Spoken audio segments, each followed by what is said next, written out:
Ang kwentong ito ay hango sa totoong buhay. Karanasan ito ni Taloy. Taong 1967, Daraga, Albay.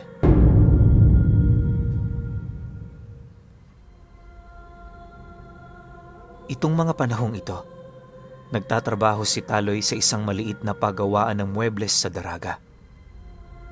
Linggo-linggo, pumapanhik sila ng bundok para kumuha ng mga troso at kawayan na maaari nilang magamit sa kanilang negosyo.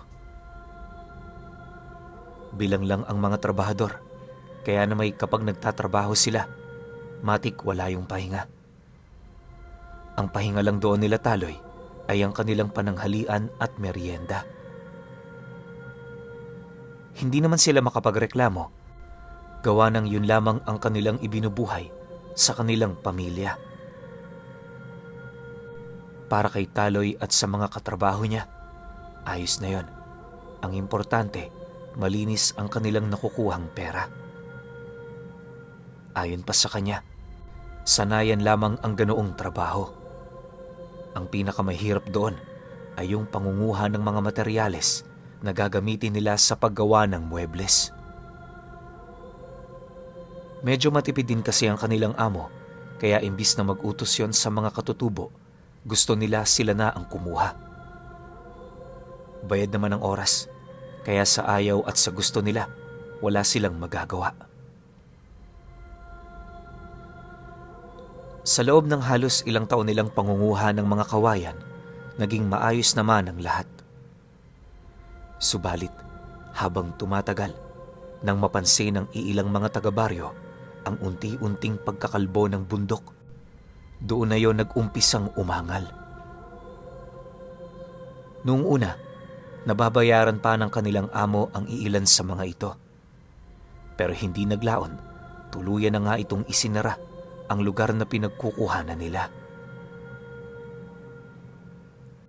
Bukod kasi sa nagkalat na doon ang mga dumi na bunga ng kanilang pamumutol ng puno, marami na ring uri ng mga ahas ang nagsibabaan patungong baryo.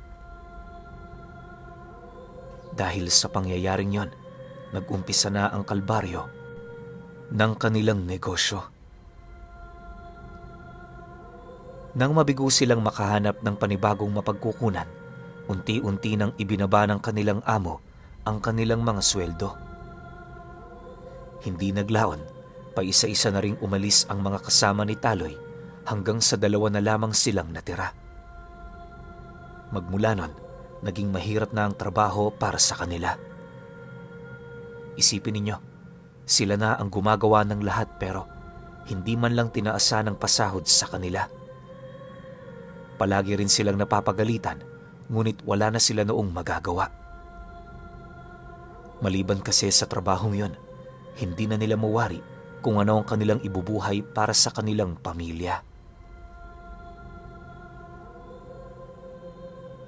Isang hapon, habang naglilinis ng mga upuang ibinebenta itong si Taloy, merong dumating na isang bisita ng amo nila.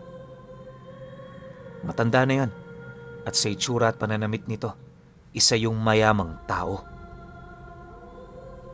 Paglapit naman ito sa kanya, ngumiti lang naman ang matanda habang nagwiwika ng,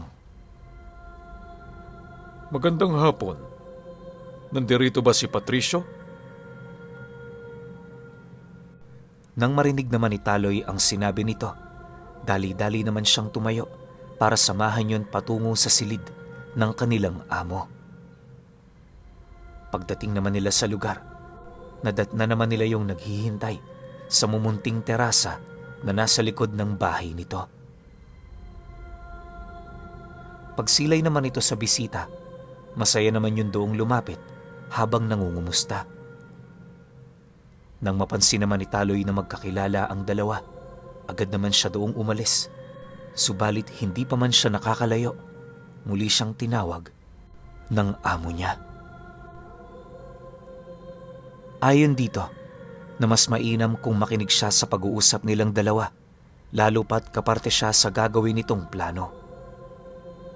Pagtatapat pa nito sa kanya, na dahil sa higpit ng mga kababaryo nila, wala na siyang pagpipilian kundi ang humingi ng tulong sa kanyang pamilya. Taloy, ito nga pala si Lolo Uban. Ama siya ng pumanaw kong tatay. Madalang lang to kung lumuwas, kaya ngayon mo lang siya makikilala. Bago tayo magsimula, nais ko munang ipaalam sa'yo na ang pag-uusapan nating ito merong kaugnayan sa ating trabaho. Ang nais ko, gawin mo lang ang trabaho mo. Lahat ng makikita mo ipagsawalang bahala mo na muna pansamantala. Seryoso ang bagay na ito, Taloy. Kaya kung gusto mong tumagal ang ating negosyo, makinig ka sa lahat ng sasabihin ko. Dahil sa sinabi nito, wala naman siyang nagawa kundi ang manahimik habang hinihintay ang magaganap na pag-uusap ng dalawa. Sa kanyang pagmamasid, hindi naman niya noong maiwasang mapaisip ukol sa pagiging malakas pa ng lolo nito sa kabila ng katandaan. Isipin ninyo, kung ama ng amo niya ang taong yon, nasisiguro niyang lagpas na yon sa 100. Ang ama kasi nito, namatay sa edad na 80. Yung amo naman niya, magsi-50 na. Kaya kung susumahin, parang hindi talaga nagkakatugma ang lahat. Ayon pa kay Taloy, 4 sa 7 magkapatid ang amo niyang yon. Kayo nang bahalang humula ukol sa eksaktong edad ng matanda. Makalipas pa ang ilang minuto nilang pag-uusap, wala naman siyang ibang narinig kundi ang paksa ukol sa kung papaano palawakin ang kanilang negosyo. Akala ni Taloy doon lamang iikot ang mapag-uusapan ng dalawa, pero kalahating oras pa ang dumaan, laking gulat na lamang niya nang ilahad ng amo niya sa lolo nito ang mga taong humahadlang sa kanila. Pinagbintangan niya yung mga inggitero, kaya wala namang nagawa ang matanda kundi ang magalit sa mga panauhing yon. Dagdag pa nito na kung patuloy yung haharang sa kanila, maaaring mapilitan siyang bumalik ng Baaw kasama ang kanyang pamilya. Nang marinig naman yon ng matanda, kitang-kita ni Taloy ang labis nitong panggigigil sa mga taong pinangalanan ng apo nito. Maya-maya pa, bigla naman yung tumayo sa harapan nila habang seryosong nagwiwika ng, Pasamahan mo ako mamaya. Hahanapin ko ang mga taong yan. Huwag kang mag-alala, apo. Ako ang bahala sa'yo. Hindi ako makapapayag na merong umaapi sa ating nombre. Matapos naman itong makapagsalita, dali-dali naman itong sinenyasan si Taloy na sumunod. Sumama na rin noon ang kanyang amo upang ipakita sa lolo nito ang iilan sa kanilang naipundar sa mumunti nilang negosyo. Kinahapunan, nang malibot na nila ang kabuuan ng pag-aari nito, nagmeryenda muna sila kasama yung isa pa niyang katrabaho. Sa paglipas pa ng mga araw, unti-unti nang napapansin ni Taloy ang tila bang pag-iba ng ihip ng hangin sa pinapasukan niya. Noong mga panahon kasing hindi pa dumarating ang lolo ng amo niya, palagi yung tumatambay sa pinagtatrabahuhan nila, subalit nung doon na yun manirahan, halos hindi na nila ito mahagilap. Palagi na lang yung nakakulong sa loob ng bahay at ang madalas na lamang nila doong masipat ay ang dalawa nitong anak na naglalaro sa labas. Noong una, inakala nila Taloy na baka meron lang yung pinagkakaabalahan, pero ilang linggo pa ang lumipas, hindi na nila ito nakita pa. Dala ng kanilang pag-aalala, nagdesisyon na silang sadyain ang amo nila. Ngunit sa kasamaang palad, tuwing kumakatok sila sa bahay nito, wala roong nagbubukas. Dahil sa pangyayari, humanap na ng paraan itong si Taloy para makapasok. Upang maisakatuparan nito, ginawa nila yon ng gabi. Paminsan-minsan doon kasi sila natutulog, kaya inakala niyang yon ang pagkakataon para makausap nila ito. Sa pagsapit ng gabi ng Sabado, habang nagpapahinga ang kasama niya, pasimple naman niya yung kinalabit para magising. Pag-upo nito, dali-dali naman yung sumunod sa kanya patungo sa likurang bahagi ng bahay ng kanilang amo. Matyaga nila doong kinalas ang trangka ng pinto hanggang sa dumating ang puntong nabuksan na nila ito. Sa pagpasok naman nila sa loob, unang bumungad sa kanila ay yung napakalansang amoy na halos hindi naman nila mawari kung saan nagmumula. Dahil dito, hindi maiwasang magtaka ni Taloy sa kadahilanang alam niya kung gaano katubis yung amo nila. Kapag nasa kasagsagan nga ng trabaho, nagagalit yun tuwing nakakakita ng kalat sa kanilang mga pwesto. Makalipas pa ang ilang minutong paglalakad, narating na nga nila ang unang silid kung saan paghawi nila ng kurtina, nasipat nila ang dalawa nitong anak nakaupo sa higaan, patuloy pa ring naglalaro kahit napakalalim na ng gabi. Pagsilay naman doon ni Taloy, dali-dali naman niya yung nilapitan at nung kakausapin na niya ito, laking gulat na lamang niya nang masipat niya ang mapupula nitong mga mata. Bagaman nababahala na siya sa kanyang mga nasaksihan, pinilit niya pa rin doong makipag-usap ng normal na siyang naging sanhi upang umangil na ang dalawang bata. Walang sabi-sabi, bigla naman siya nitong pinagtulungan. Mabuti na lang, nagawa pa siyang mahila ng kaibigan niya papalabas. Sa pagdating naman nila sa sala ng bahay, nakapagtatakang hindi na sila nasundan ng dalawang anak ng amo nila. Nang akmang lalabas na sila ng bahay, nakaramdam naman ng matinding panghihina itong si Taloy, dahilan para magpahinga sila ng bahagya sa mismong sala. Pag-aninag naman niya sa kanyang katawan, wala naman siyang ibang nakita maliban sa napakalapot na dugo na unti-unting kumakalat sa katawan niya. "Loy, parang malalim yata ang sugat mo ah. Lumabas na tayo. Dalian mo." Wika ng kaibigan niya matapos nitong makita ang kanyang kalagayan. Nang marinig naman ni Taloy ang sinabi nito, nagpumilit naman siyang tumayo pero wala talaga. Yung paa niya kanina pang nanginginig dahil sa sobrang takot. Yung inaasahan niyang lakas ng kanyang katawan, pakiramdam niya iniwan na siya. Hindi lang yon, nag-umpisa na ring manginig ang kanyang buong katawan na sinasabayan naman ng pamamanhid.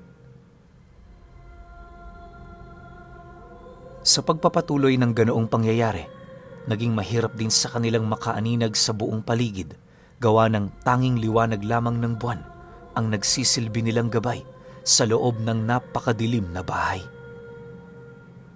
Ni isang gasera wala ka doong makita. Kaya kung tatangkain mong lumabas, talaga namang mahihirapan ka. Dagdag alalahanin din para sa kanila ang lawak ng bahay na yon at ang hindi nila pagiging pamilyar sa mga pasikot-sikot nito. Nang mapagtanto naman niyang wala na silang pagpipilian, naglakas loob na siyang tawagin ang kanilang amo. Dahil sa medyo nababahala na sila noon, pabulong lang ang kanyang pagtawag upang masigurong walang ibang makakarinig nito.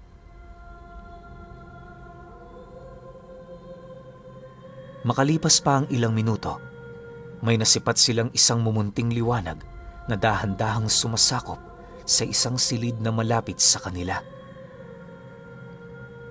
Hindi naglaon, hinawakan yon ng isang lalaki at paglabas nito, doon tumambad ang lolo ng kanilang amo. Nakangisi yung nakatingin sa kanila, namumula ang mga mata at parang hindi pangkaraniwan ang buo nitong katawan.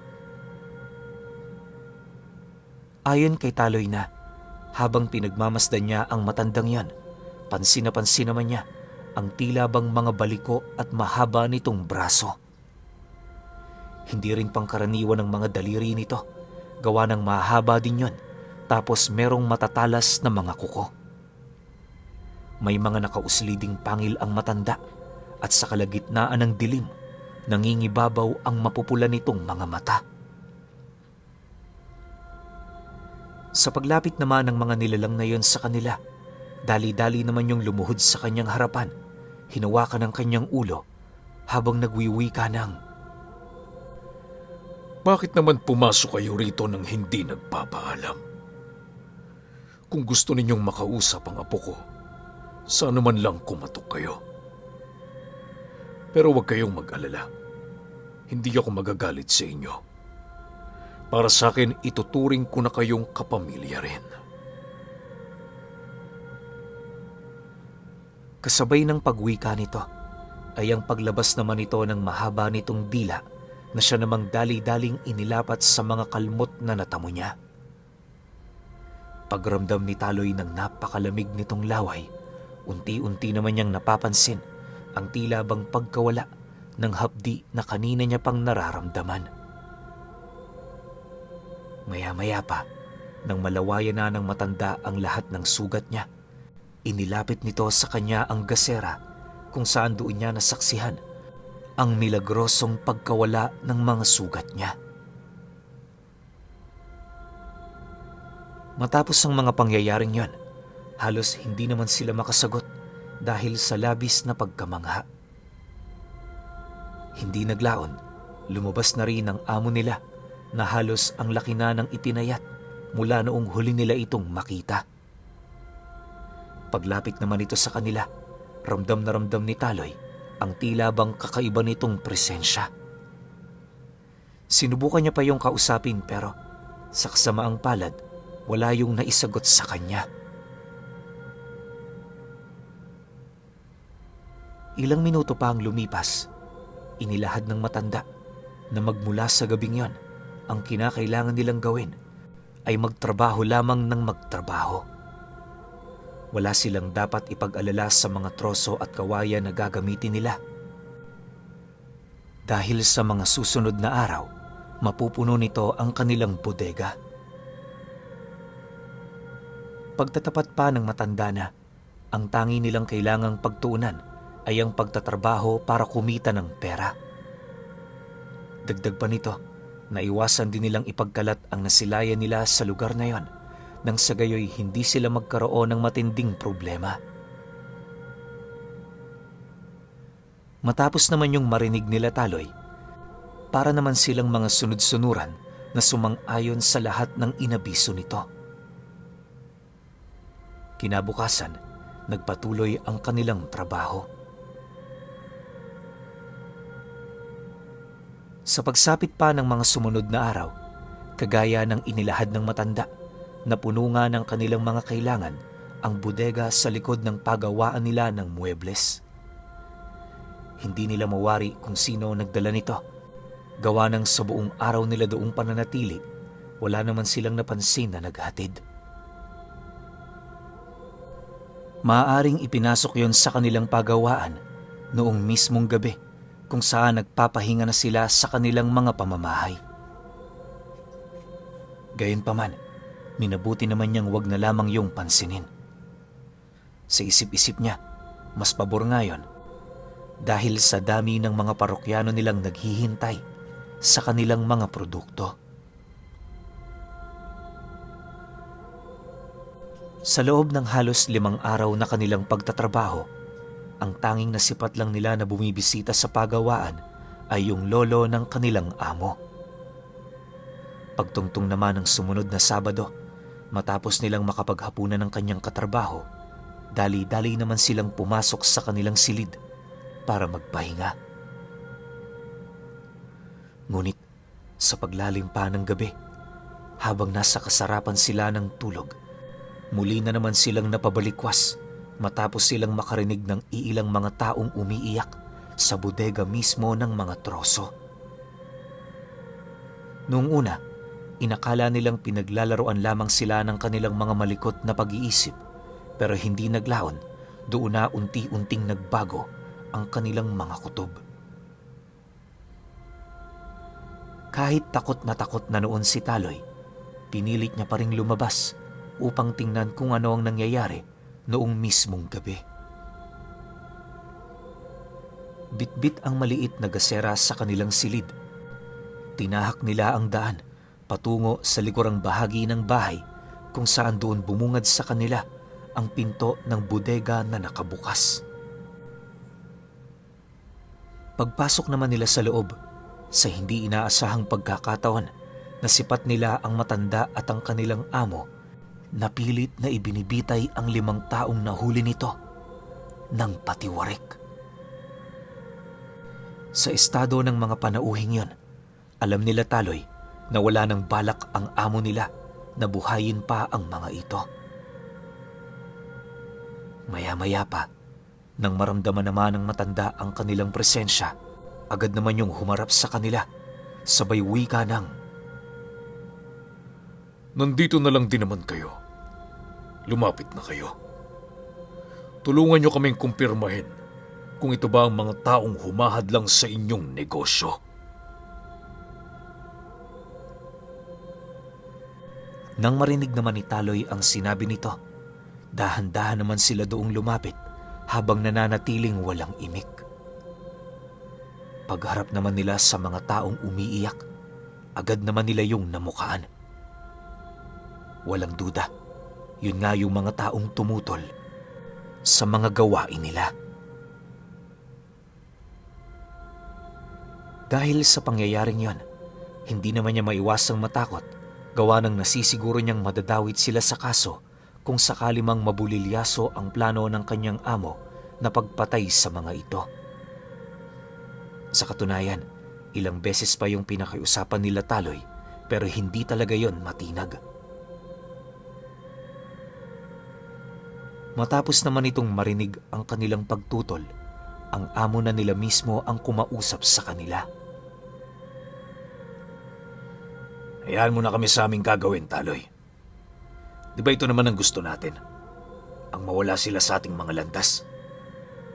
Huwag kang mag-alala. Madali lang to. Walang makakaalam maliban sa atin. Wika ng amo niya sa kanya. Dahil sa sinabi nito, agad naman niyang inilahad doon ang maaaring mangyari sa oras na umpisahan na yung hanapin ng mga kamag-anak nito. Ngunit, nang marinig naman ng lolo nito ang sinabi niya, tumawa lang naman yon habang sumasagot ng, At sinong may sabing malalaman nilang nawawala na pala ang kanilang mga kadugo? Bukas, iho, pumunta ka sa bayan. Hanapin mo ang bahay ng mga taong ito. Doon makikita mo silang masaya, kasama ang kanilang mga pamilya.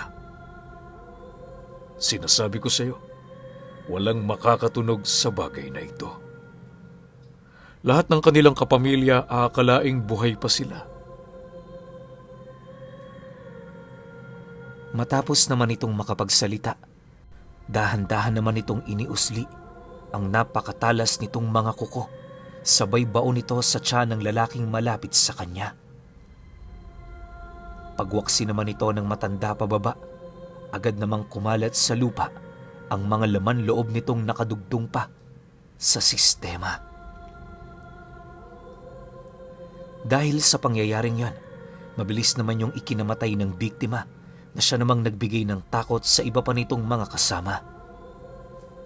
Yung iilan sa mga nadakip nito, halos kulang na lang lumuha na ng dugo sa pagmamakaawa, ngunit hindi yon pinakinggan ng kanilang amo. Makalipas pa ang ilang minuto, nang mapagtanto naman ng matanda na patay na ito, agad naman yung lumapit sa sumunod nitong kasama. Pagsilay naman ito sa lalaking umiiyak, agad naman niya yung hinawakan ng mahigpit sa ulo, sabay baon ng kanyang napakatalas na kuko sa mismong bungo nito. Kinalas niya rin ang panga ng lalaking yon na siya namang naging sanhi upang kumalat ang dugo nito sa paligid. Yung dalawa pa nitong kasama, sinunggaban na rin ng amo nila, sabay baon ang pangil nito sa mismong leeg ng mga taong yon. Sa pagbalik ng katahimikan sa buong paligid, dali-dali namang lumapit sa kanila ang matanda na merong daladalang 2 itak. Pag-abot naman ito sa kanya, agad naman sila nitong inutusan na tadtari ng mga bangkay na kanilang pinatay. Mariin din itong inilahad sa kanila na kapag natapos nila ang gawain yon, malaya silang pumili kung aalis ba sila sa trabaho o hindi naman kaya'y mananatili. Basta ang nais lang mangyari ng matanda, kinakailangang wala silang pagsasabihan ukol sa mga nangyari. Dahil sa naging abiso nito, wala namang nagawa sila Taloy kundi ang sumunod. Subalit, bago nila yon gawin, muli niyang inulit ang kanilang kasunduan para naman kahit papaano, klaro ang lahat para sa kanila. Nang marinig naman niya ang muling pagsang-ayon ng matanda, dali-dali naman nilang ibinaba ang mga bangkay, sabay tadtad sa mga ito. Kahit dering-deri sila noon sa kanilang ginagawa, pilit nila yung tinapos dahil sa hangarin nilang makabalik ng ligtas sa kanilang mga pamilya. Alam niyo, Pinuno, yung 5 bangkay na namatay sa bodega, magdamagan yung tinadtad nila Taloy ng pinong-pino. Kinaumagahan nun, yung mga damit na suot-suot nila, ibinaon nila sa lupa. Yun na rin ang huling pagkakataon na nasilayan nila ang pagawaan ng muebles. Hanggat kaya kasi noon ni Taloy na magpakalayo-layo na sa lugar ng daraga, ginawa niya yon upang hindi na sila masundan pa ng mga nilalang. Taon pa ang lumipas, nabalitaan na lamang niya, wala na palang naninirahan sa lugar na yon. Sinunog na rin yon ng mamamayan, alinsunod sa nais mangyari ng may-ari ng lupa na kinatitirikan nito. Pero alam niyo ba, na kahit wala na ang lugar na yon, ni minsan, hindi niya pa rin malimot-limot ang tungkol sa ginawa nilang karumal-dumal na pagtadtad sa bangkay ng tao.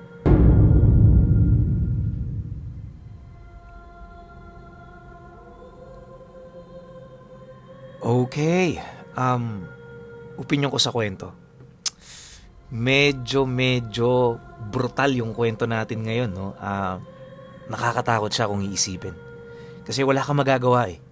Kung hindi mo susundin yung utos sa'yo ng amo mo o yung lolo ng amo mo, baka kayo naman yung tadtarin.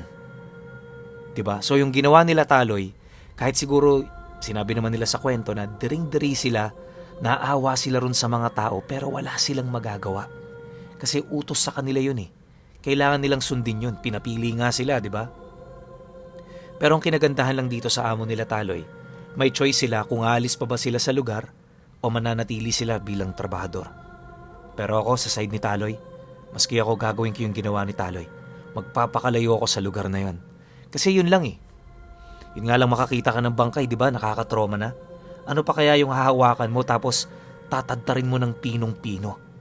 Diba? Sobrang sakit sa sikmura nun. Parang, hindi ko kakayanin. Siguro kung nabubuhay pa ngayon to si Taloy, bangungot niya pa rin yan hanggang ngayon. Hindi na yan mawawala sa isip niya. Lalo na kung may mga bagay na magpapabalik sa memorya niya kung paano niya ginawa yung bagay na yon. Maniwala kayo sa akin, sobrang bangungot yan. Pero yung part na nagkakaroon ng parang doppelganger yung mga biktima ng aswang. Parang napapadalas yung ganong kwento sa atin. Kasi nagkakaroon pa ng personality yung tao na pinapatay nila. So hindi natin masasabi kung 100% ba na yun o parang mga puppet na lang yun ng aswang. Pero hindi natin alam kung saan yun gawa. Diba? Pero kayo, kung may opinion kayo sa kwentong ito, comment nyo lang sa baba. Yun lang. Hanggang sa susunod na kwento. Salamat.